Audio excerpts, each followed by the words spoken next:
Fala, meu povo, tudo certo? Mais um vídeo de resposta aos comentários, tá? Esse aqui é do React de sexta, que eu trago o corte da geração neném. A geração que não quer trabalhar e não quer estudar, tá? Então eu vou ler os comentários aqui, como vocês sabem qual é a pegada desse vídeo, né? São vídeos um pouco mais longos. E eu vou responder eles com um vídeo. Então se inscreva no canal, compartilhe e dê o joinha, porque ajuda muito na relevância. E os comentários estão aí para a gente continuar falando sobre o assunto, certo? Então eu vou começar com o vídeo do Marcelo. Vou ler o comentário do Marcelo aqui e aí a gente vai falar sobre o assunto. Boas, Rodrigão. Cheguei para ser o do contra como sempre. Cara, concordo contigo muito. Costumo chamar essas novas gerações de Nutella. Mas temos que lembrar que nosso país tem quase 8,5% de miseráveis e 29% abaixo da linha da pobreza. Essa geração neném existe sim, mas acho que não são tantos quanto a gente percebe, porque esse povo vive no celular tweetando besteira e acaba chamando muita atenção.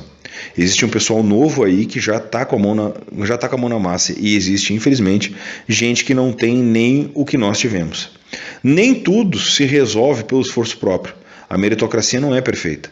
Tivemos escola, família e comida com muita dificuldade, mas tem gente que não tem o que comer, nem escola, nem pais, nem nada, e o Estado os abandonou. Essas pessoas não trabalham e nem estudam e entram para a estatística. Nós não somos nem porque porque a vida foi muito difícil para nós, e isso não deveria acontecer com ninguém. Mas se temos filhos que não vão passar por isso, a chance de se tornarem neném é grande.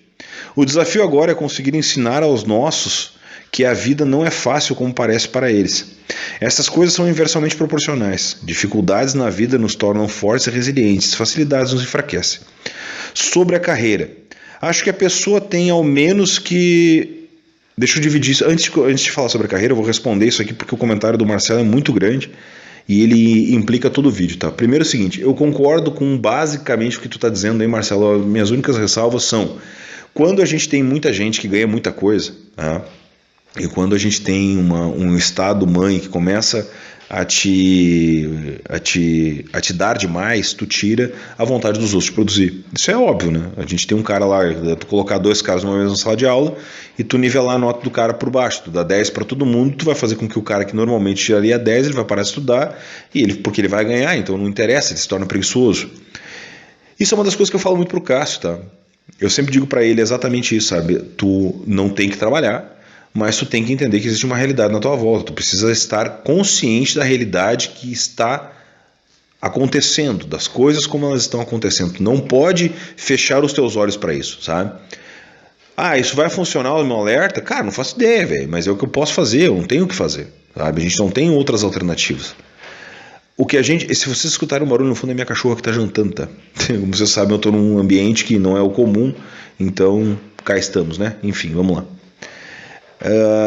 Eu acho que a gente não precisava passar pelo que a gente passou. Não, a gente não precisava passar pelo que a gente passou, mas a gente veio numa geração que os pais ainda tinham na cabeça um outro tipo de filho, sabe? Eu acredito nisso.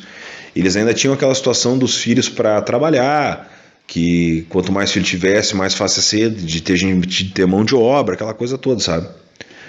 Existe o lado bom e o lado ruim disso, né? A nossa geração ela tá matando o ocidente, né? Porque a gente não está procriando, automaticamente a gente acaba ficando sem filhos, né? E isso é um problema para a humanidade. Mas aí, cara, eu não vou viver para sempre, então foda-se de quem ficar. Só que nós também temos que pensar que com o passar do tempo, cara, as coisas elas tendem a ficar... se tu tem um grande número de facilidades, é como tu diz no teu comentário, sabe? Tempos fáceis, né? Aquele ditado do cérebro, né? Tempos fáceis criam homens fracos, né? E necessariamente a regra ao contrário funciona. Eu vou citar tudo ele aqui, mas você sabe do que eu estou falando.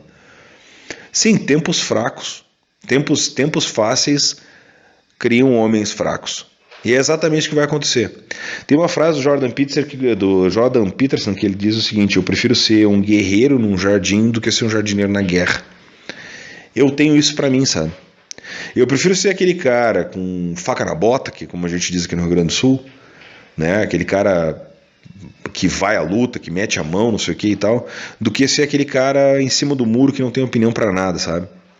Então, como diria o Raul, né, eu prefiro ser a metamorfose ambulante do que ter a velha opinião formada sobre tudo. Então, eu acho que se a gente não tentar mostrar nada disso, sabe, mesmo que seja a nossa realidade, mostrar para os nossos filhos a nossa realidade, talvez seja a forma que a gente tem de conseguir conscientizar eles do que está acontecendo, sabe? Eu sei que isso é um discurso meio vazio, sabe? Parece um troço meio subjetivo, mas para quem é pai, o Marcelo ele sabe do que eu tô falando, sabe? Ele percebe isso, sabe? Porque são coisas que a gente passa no dia a dia, sabe? Coisas que a gente precisa dizer pros nossos filhos, sabe? Cara, aqui dá, aqui não dá, isso funciona, aquilo não funciona, tu vai errar, tu vai te apaixonar e tu vai dar com a cara na porta, e que bom que vai acontecer isso contigo, porque vai te moldar. Então são essas coisas, sabe? Eu acho que isso faz parte do nosso dia a dia, faz parte de tudo. E o que assusta dessas estatísticas, Marcelo, é o seguinte, cara. A gente acaba ficando... eu sei que tem uma galera que tá com a mão na massa, mas esse volume de gente que não faz nada é gigantesco também, sabe? E isso é um pouco assustador. Isso me deixa um pouco com medo, sabe? Continuando. Deixa eu botar meus óculos aqui, só um pouquinho. Tá complicado o negócio, cara. Sobre a carreira. Acho que a pessoa tem que ao menos se sentir satisfeita com o que faz, pois felicidade não está no emprego. Eu concordo contigo, cara. Plenamente. O emprego é um meio de tu conseguir dinheiro para sobreviver, só, mais nada. Mas a pessoa não pode ser infeliz no que faz. Eu digo isso por conta própria. Me formei em ciência da computação, o que me possibilitou fazer coisas que outras pessoas não podem, mas não sou feliz nem satisfeito com isso. Quase todo dia eu penso em mudar de profissão. A nossa carreira não pode destruir a nossa saúde mental e física. E tu? Não sei se é a mesma coisa. E tu? Não sei de... É a mesma coisa com biologia, mas literatura é a tua cara. Vai fundo, nunca é tarde para entrar na universidade. Cara, o Marcelo é fantástico, ele mora em Portugal. Ele entrou no canal fazendo alguns comentários, principalmente sobre o som, me dá uns puxão de orelha. E acompanhando os vídeos, aí depois a gente começou a conversar de verdade no Instagram mesmo. Então a gente troca uma série de ideias no Instagram. Cara, pois é, biologia eu acho que hoje não é mais a minha cara mesmo, mas literatura eu acho que eu vou fazer isso também, sabe? Eu vou ir atrás disso no futuro, talvez. Vamos ver o que acontece. Cara, sobre a carreira, tá? Eu tinha muito isso, sabe? Justamente, talvez pela minha frustração, né, de não ter seguido o que eu queria, eu tinha muito esse negócio né, teria que fazer alguma coisa diferente, não sei o que, isso, aquilo e tal. Mas eu entendi, cara, que o emprego é só um meio pra tu conseguir fazer alguma coisa, sabe? Tirando fora talvez alguém que realmente ame o que faz, mas, cara, tem que amar demais, sabe? Eu acho pra mim que o emprego é só uma maneira de tu ganhar uma grana, velho, tá? Assim como talvez um dia o YouTube me dê grana, o meu emprego é mais ou menos a mesma coisa. É só isso, sabe? Esse negócio do trabalho ser claro que tu tem que trabalhar, tu tem que fazer alguma coisa, tem que produzir e tal, mas, cara, essa história de tu ficar nessa ilação e babando o ovo de emprego, não sei o que e tal, que é um emprego maravilhoso, porque isso aqui, cara, só se tu realmente talvez dono de uma empresa, criou um produto que ele vai dentro do que tu acredita, aí até pode ser, eu até posso acreditar, mas para a grande maioria, sabe, e até tem um comentário aqui que vai vir depois desse aqui, que é do Lennon, que vai de encontro a isso que a gente está falando agora, essa ideia de tu, sabe, viver do que gosta ou fazer o que gosta é muito subjetivo, muito subjetivo. Marcelo, muito obrigado, cara, um baita comentário, cara, tu é o cara, velho, sabe? É o cara, seja sempre muito bem-vindo a continuar comentando, sabe disso, né? Não precisa ficar babando teu ovo.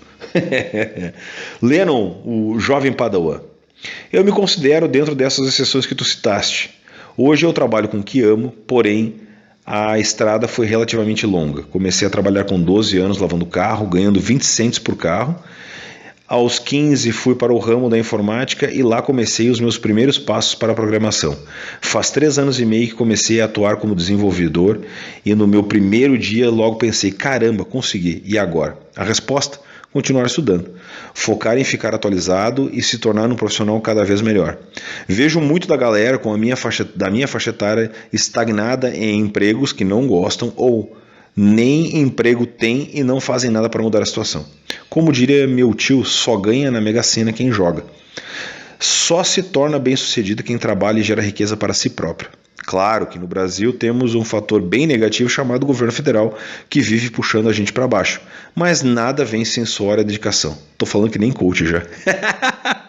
Viu, cara? Se der tudo errado na tua carreira de programador, tu pode ser coach. Cara, o Lennon é um daqueles casos raros. Ele já fez uma entrevista comigo aqui lá atrás no canal, que a gente falou sobre nerdices e tal. E ele é um caso raro dos jovens que eu conheci. Ele era, né, pré-adolescente. E vou te dizer uma coisa, cara, eu admiro demais esse guri, cara. Ele é muito bom, ele é muito cabeça, ele sabe, ele tem uma visão de mundo muito foda. E sabe, a gente debate. A última vez ele e a namorada estiveram aqui em casa, porque ele tá morando em Minas agora. Os dois vieram pra cá, fizeram uma visita, sabe? A gente tomou uma cerveja junto, ficou debatendo aquela história toda. Mas ele é muito fino, ele é muito fino. Ele conseguiu arrumar alguém. A Júlia é muito legal também. A Júlia é muito legal. Então acho que, pá, sabe, são. Pra mim, que sou velho, pra mim são crianças que estão no caminho certo, sabe? O Lennon, se eu não tivesse o Cássio como filho, o Lennon seria o filho que eu gostaria de ter. Porque é um guri esforçado, é um guri trabalhador, é um guri focado, sabe? É aquele cara que vai atrás. E ele relatar a história dele aqui, sabe? Pra mim, assim, com esse... E eu sei que isso aqui é verdade, porque ele é daqui da minha cidade, né, eu convivi com ele. E é verdade, cara. Esse guri tá na labuta desde cedo, sabe? Começou desde cedo que nem eu comecei. E, cara, vai dar certo, sabe? Vai dar certo. Eu acredito nisso, sabe? Que serve até de complemento no comentário do Marcelo. Eu acredito nisso, sabe? Nessa, eu sei que a meritocracia é falha, sabe? Mas tu tem mérito pelo que tu faz, sabe? Que nem que seja só pra tu sentir feliz com o que tu fez, pra tu te sentir feliz, pra tu te sentir realizado, tu pelo menos pode dizer, cara, eu tô tentando, sabe? Ah, eu vou acertar todas? Não vou acertar todas. Vou errar a grande maioria delas.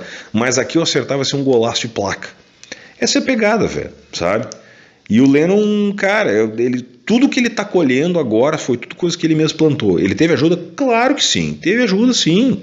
Ajuda dos tios, sabe? E cara, uma história inspiradora. Sabe? Eu gosto desses comentários, dessas coisas, porque são histórias que são inspiradoras, sabe? Aí uma pessoa que não tem nada a ver, todo mundo faz isso no YouTube, vai entrar no YouTube para ver os comentários dos vídeos, vai chegar aqui, vai ver os comentários do Lennon e digo, porra, sabe? Eu também posso. Essa é a pegada, cara, sabe? Lennon, de coração, cara, eu não vou babar tanto no teu ovo, né? Porque aí fica até chato, né? Fica até chato. Muito obrigado por ter compartilhado a tua história, ela é inspiradora, mas gente deve ter histórias que nem a tua, sabe? E um dos motivos de eu produzir esse conteúdo, tu sabe disso, é para quebrar essa barreira, para fazer alguma coisa, para no mínimo deixar um legado, no mínimo, na pior das hipóteses. O dia que eu não estiver mais aqui, que eu já estiver comendo capim pela raiz, eu vou pelo menos ter um legado deixado aqui, uma história foi contada, sabe? Não, o Rodrigão tinha um canal, não sei o que e tal, ele morreu, mas está aqui o vídeo dele, sabe? Então pelo menos isso. Muito obrigado, meu jovem dinâmico. Felipe, meu brother. A geração de hoje quer sair do segundo grau, iniciando no mercado de trabalho com um salário de 15 mil reais. Eu também queria, né, velho? Eles não conseguem ver a realidade do que é um salário mínimo, sem ter que colocar um puto de casa, né? O salário mínimo dura 2, 3 baladas. O ingresso, por exemplo, do The Town. Cair na realidade é muito diferente do que estar na bolha do YouTube e achar que vão viver aquela realidade. Triste demais. Tive que editar sem contar os inúmeros problemas. Que essa geração tem. Síndrome de tudo que é tipo. É surreal. Tomam diversos remédios com 19, 20 anos. Bizarro. Ele teve que editar o comentário. Tive que editar. Sim, é verdade, cara. A gente está tendo uma geração, eu acho que é aquilo que a gente fala no vídeo, né? Uma geração que ela tá triste pra caramba, sabe? Uma geração que já tá sofrendo com depressão, não sei o que, isso, aquilo. E aí quando tu começa a olhar pro lado, cara, porra, e aí, meu, sabe? Você não tem nada, cara. Você estão depressivo por causa de quê, cara, sabe? Sei lá, velho, sei lá. Sabe? Às vezes eu não sei se... Às vezes eu fico pensando que o próprio problema são os pais, sabe? O próprio problema são os pais. Pensem comigo. Esse transhumanismo que está acontecendo agora, por exemplo, de crianças aí de 1 ano, 2 anos, 3 anos, 4 anos, 5 anos, 6 anos, aí sabe, fazendo troca de gênero, por exemplo, sabe? Pra mim é egoísmo dos pais, sabe? Os pais querem implantar uma situação nos filhos e aí eles usam os filhos com essa narrativa. Entende? Ah, pode existir isso? Pode existir isso, sabe? Mas tu não faz isso, sabe? Tu não toma uma decisão pelo teu filho quando ele tem 6 anos, sabe? Ele nem formou o caráter dele ainda, sabe? Ele nem... Meu Deus do céu, sabe? Então, se eu penso o que eu fazia quando eu tinha 6 anos, era comer terra, né? Brincava de boneco, sabe? Tinha lá os comandos em ação para ficar brincando de tiro e tal, sabe? Não faz sentido isso, sabe? E aí tem uma criança lá que vai lá e decide já qual o sexo, qual a preferência sexual dela. Caramba, cara. 6, 7 anos o cara nem começou a se masturbar ainda. Entendeu? Sei lá, não sei, cara. Às vezes eu fico pensando que... Eu acho que eu que sou um maluco, sabe? E o mundo inteiro tá certo. O mundo inteiro tá certo. Quanto ao The Town, Felipe, até vou fazer um parênteses sobre isso aqui. Cara, eu achei uma das coisas mais bizarras aquilo, cara. Mais bizarro. Eu vi alguns vídeos de um povo cantando ali. Meu Deus do céu, né, cara? Cantar que é bom nada, né? Só o Foo Fighters mesmo, né, cara? Pra salvar aquela ali, né, cara? Só o Foo Fighters. Foda, cara. Foda. A gente tá muito na merda. Muito obrigado, meu brother. A Júlia, minha querida, discussão necessária. Percebo que essa geração tem potencial para realizar muitas mudanças sociais positivas, porém eles têm preguiça demais em batalhar pelas conquistas e querem tudo de imediato. Não têm paciência para fazer as coisas com calma para ver os resultados a longo prazo. Com isso, eles ficam frustrados e acabam desistindo com facilidade dos seus objetivos. E não recalculam a rota, novamente demonstrando preguiça de pensar em novos planos para atingir suas conquistas ou até mesmo ter resiliência frente às mudanças. Gostei das suas ponderações e me fazem refletir muito sobre como lidar com os meus alunos que são dessa geração. Júlia, eu fico pensando se eu fosse professor. Eu não sei, cara. Eu tenho medo. Se eu fosse professor, eu teria medo. Eu não sei, cara. Bom, o apagador era o mínimo que ia voar nos alunos. Que eu vejo o vídeo dos alunos aí agredindo o professor. Ah, cara, eu não ia ficar quieto para aluno nenhum.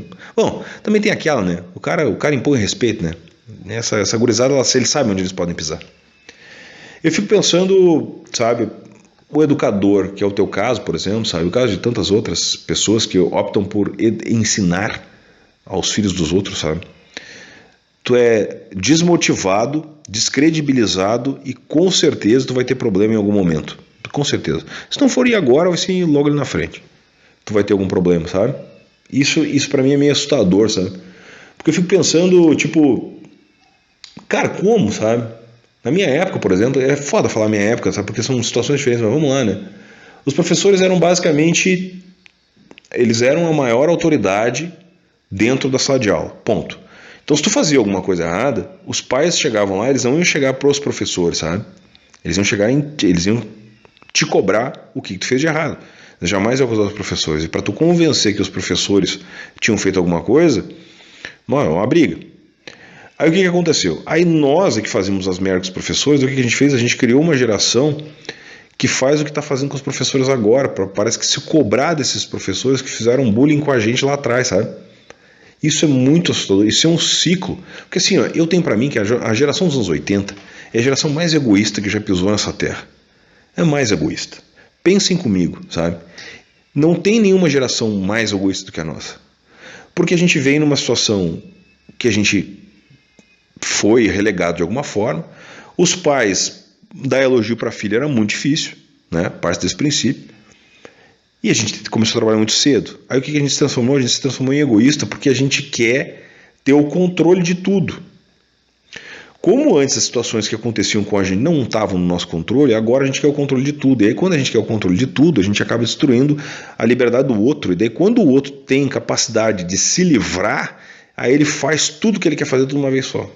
Entende? O outro seria o nosso filho. O outro seria os filhos as crianças que a gente está criando. Entendeu? Por isso que eu acho que para mim a geração dos anos 80, o problema começou ali. O problema começou na nossa geração. A gente chama os outros Nutella, porque a gente é raiz. Não, ele não é raiz nada. Não é nada de raiz. Raiz era meu pai.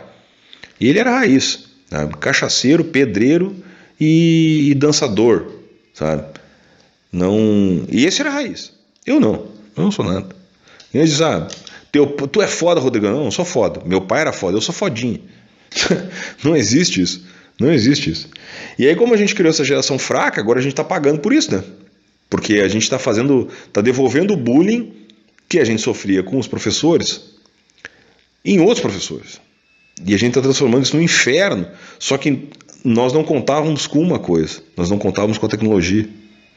E aí, com a situação das redes sociais, essa porra toda acabou destruindo tudo. Cara. É muito difícil. Cara, eu não vejo. Sabe, tipo, dá uma bronca no filho, cara.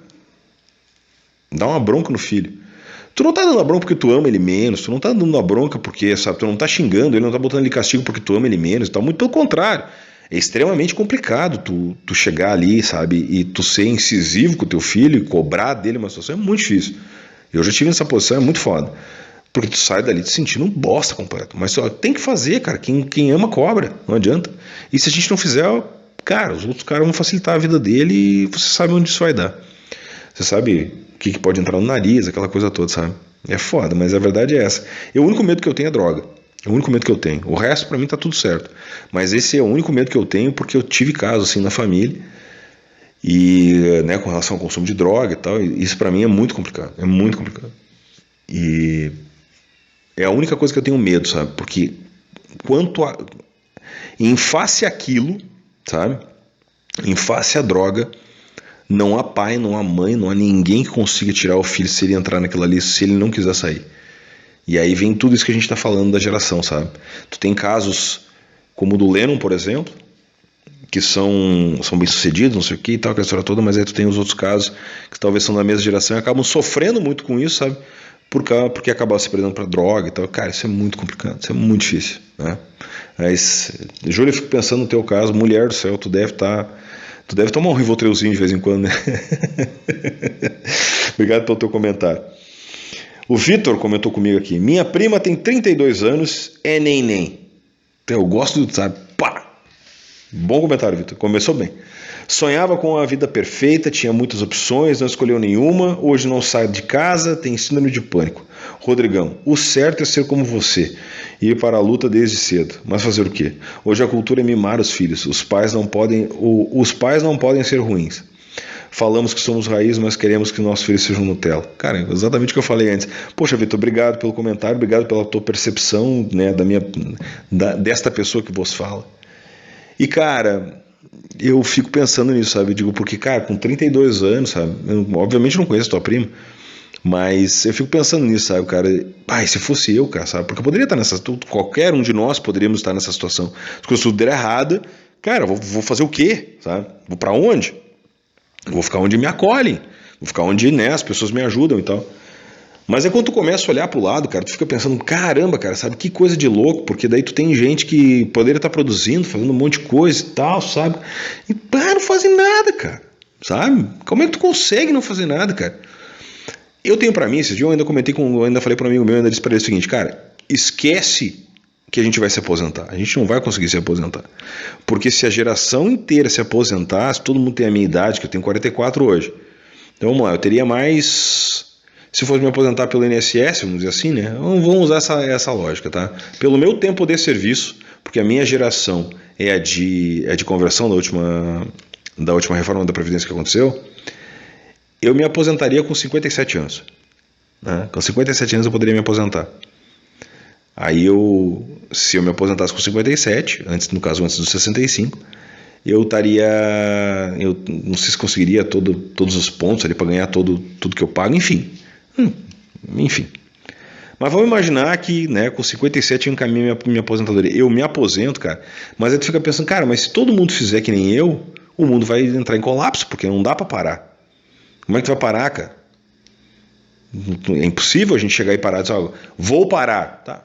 Primeiro é impossível pra gente, né? Porque tu vem numa pegada que nem eu fico me imaginando assim, eu venho desde os 12 trabalhando, cara. Como é possível eu parar? Não dá, eu tenho que ter alguma coisa pra fazer. Porque se eu parar, vou fazer academia. Tá bom, é 2 horas do teu dia. E aí? Não, depois do meio-dia eu vou tirar uma siesta maior, vou dormir 1 hora. Então, ao invés de 10 minutos, vou dormir 1 hora. Tá? E aí? E o entremeio? Entre tu acordar e até o meio-dia? Não, vou fazer o almoço todo dia. Tá bom, vou fazer o almoço todo dia. Vou lavar a louça. Cara, e aí, velho? Saca? Isso é muito foda. Ele não vai conseguir parar nunca. Nunca, nunca, nunca, nunca. Quer dizer, não sei se, né, talvez não no mesmo ritmo, mas fazer as coisas da maneira como a gente faz vai ser muito difícil, vai ser muito complicado mesmo. Então é difícil, cara, sabe? E aí tu olhar pro lado que daí tem gente que não faz nada, caralho, cara, é foda, velho. Manda um abraço pra tua prima, manda ela se inscrever no canal, de repente eu consiga dizer pra ela alguma coisa que vai ter, que vai ajudar ela a sair dessa entropia. Obrigado pelo teu comentário, meu brother. A Marta. Ótimo vídeo, Rodrigo. Para mim, a internet veio para o bem e principalmente para o mal, no sentido que muitos jovens já não se esforçam para aprender, pesquisar, ocupar o tempo com algo útil. Ter interação com a família e os amigos próximos. Tudo está fácil demais, é um copia e cola. Tem influencers que sabem 1% de um assunto e se apresentam como os cientistas do prêmio Nobel. E a juventude, em vez de pesquisar se o que diz é correto, sai copiando e repetindo o que todos esses gênios apresentam. Pais omissos, relapsos e que dão mais atenção às tecnologias que aos filhos, etc. Muitos fatores. Eu só digo mais isso. Graças a Deus sou de outra geração e vivo os anos 70. Cara, é impressionante a visão que a Marta tem do negócio, porque assim, ela, como eu já disse em outros vídeos, ela viveu uma outra geração, né? Ela viveu outra situação. E ela viu as pessoas empreendendo, sabe? Ela viu as pessoas fazendo um monte de coisa, sabe? Com a comunicação um pouco mais escassa, porque tu não tinha essas coisas. E, cara, deu certo, sabe? Deu certo, para aquela época deu certo, só que hoje a gente enxerga uma situação muito difícil, porque daí tu vê uma geração que poderia estar fazendo muita coisa e acaba não estar fazendo porque tem preguiça de fazer. E essa parte da preguiça realmente me arrebenta. Eu fico abismado como isso pode acontecer, sabe? De que forma essas coisas se desenrolam. Para mim é muito assustador, eu não consigo enxergar, eu não consigo ver isso funcionando, sabe? Mas faz parte, sabe? Eu acho que é um bastão que a gente está passando para outra geração, mas que a gente precisa, talvez, tenha que ser auxiliado mais. Talvez a gente tenha que ajudar mais essa geração, sabe? Ficar mais tempo no controle de certas coisas, de largar, sabe? Ou deixar eles bater com a cabeça mais na parede, deixar eles sofrer mais. A gente não quer que eles sofram, né? Talvez esse seja o maior problema. Por isso que a Marta diz, eles se tornam preguiçosos. Isso é muito maluco, sabe? Porque a gente não deixa de se ferrar e aí é um problema, né? Isso é um problema. Obrigado, Marta. Oi, Rodrigão, boa tarde. Eu comecei a trabalhar com 13 anos e estudava à noite. Fiz faculdade com bastante sacrifício, mas não trabalho hoje com algo que eu ame. Faz parte da vida. Essa galera que não tá nem aí pra nada me irrita. No meu trabalho, na rua do meu trabalho tem uma escola. Na hora do almoço só vê aquela meninada fumando narguile na rua. Espero que não seja um deles que vai cuidar da gente no asilo. Ri pra não chorar. Foi a Adri que botou esse comentário. Eu não sei se eu vou pro asilo, meu querido. Eu acho que eu não vou ficar tão velho a ponto de precisar de um asilo. Tá? Não tenho, nem quero ficar tão velho. Mas é complicado, sabe? Tu vê essa ociosidade, pra mim é o mais difícil, sabe? A cidade onde eu moro aqui tem 22 mil habitantes, sabe? Então, se tu sair daqui no sábado à noite, tu passar pela rua principal e tal, tu não enxerga nada pra essa juventude fazer, sabe? Não tem absolutamente nada que a juventude consiga fazer, sabe? Que vai incentivar eles a fazer alguma coisa, sabe? Que seja um show de música, sabe? Alguma coisa, sabe? Enfim, alguma coisa que incentive eles, ou mesmo uma danceteria, ou sabe, uma apresentação, alguma coisa que possa estar acontecendo na praça da cidade principal, um calendário de eventos, alguma coisa. Nada. Isso pra mim, isso eu acho que é bem complicado, porque essa é a realidade da maioria das cidades do interior, sabe? Se tu for para Taquara, por exemplo, que é a cidade vizinha, não é muito diferente disso, não. Tu vai ter alguma coisa para se fazer, né? Festa, danceteria, né? Alguma coisa assim, sabe? Um pouco maior, sei lá, 60 quilômetros para frente daqui, sabe? Essa é a pegada. Então já tem que ter carro e tal para fazer alguma coisa. Mas aqui dentro da nossa cidade, tem coisa para fazer durante o dia. Quando o comércio está aberto, tem um monte de gente zanzando e tal. Mas de noite não tem nada, sabe? Então, tipo assim, 7h30 da noite, 8 horas, o centro tá completamente vazio, porque não tem mais ninguém, tá todo mundo em casa. Ah, tem uma lancheria, as lancherias estão abertas e tal, vende pizza, isso aqui e tal, mas é só para comer, né? Então tu não tem nada para fazer. Isso é muito difícil, é muito complicado. E tu não ter nada que faça com que essa juventude tenha alguma coisa para fazer, para ocupar a cabeça, é muito difícil. É muito complicado. Então, talvez a gente tenha que começar a fazer alguma coisa nesse sentido, sabe? Incentivar órgãos ou entidades a fazerem alguma coisa para que essa juventude tenha o que fazer, entende? Talvez seja alguma coisa nesse sentido, porque daí eles param de fumar na narguilha, que nem tu falou, na frente do colégio. Obrigado, minha querida. A Adélia comentou aqui. Ótimo, importante e principalmente necessário o assunto. Parabéns pela abordagem. A meu ver, a partir do século XVIII, os humanos perderam o senso moral, ético e religioso, ultrapassaram limites e se perderam. Contam somente consigo mesmos, mas não dão conta das tribulações por inanição emocional e espiritual. São fracos. Adélia, eu acho que tem um pouco disso sim, sabe? Essa fraqueza do ser humano, ela acabou se transformando numa situação muito difícil para as pessoas lidarem, sabe? Então, se tu parar para pensar, a gente consegue enxergar isso hoje mais porque talvez a gente passe um pouco disso, porque eu vou imaginar o seguinte, ó, na época do meu pai, por exemplo, não existia a questão da depressão, sabe? Para ele, por exemplo, sabe? Como eu contei no vídeo que eu explico o porquê, né, do 1002 no canal e tal, aquela coisa toda, meu pai, por exemplo, ele foi o mais novo de 11 filhos, tá? A mãe dele se matou no parto, a minha avó se matou. E ninguém sabia da depressão pós-parto, sabe? E aí ele saiu de casa, e por ele ser o mais novo dos 11, o meu avô, que era um cara muito ruim, batia nele direto. E aí quem pegou ele para criar foi a vizinha, que acabou sendo a minha avó, porque foi essa avó que eu conheci. Então, você sabe... mas ela se matou porque... Sim, cara, porque ela era uma parideira, ela pariu 11, só servia para isso. Sabe? Entende o que acontece? E aí, quando o meu pai começa a ser criado pela vizinha, que ele vem embora para Porto Alegre, depois ele conhece minha mãe, não sei o que e tal, entende um monte de coisa, um monte de contextos das coisas, eu acho isso muito maluco. Muito maluco.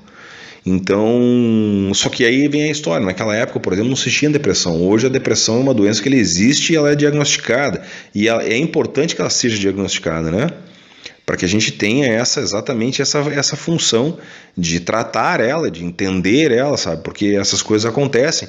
Claro que tem muita gente que se aproveita disso, sei que e tal, mas eu acho que a ética, essas coisas todas são coisas muito individuais.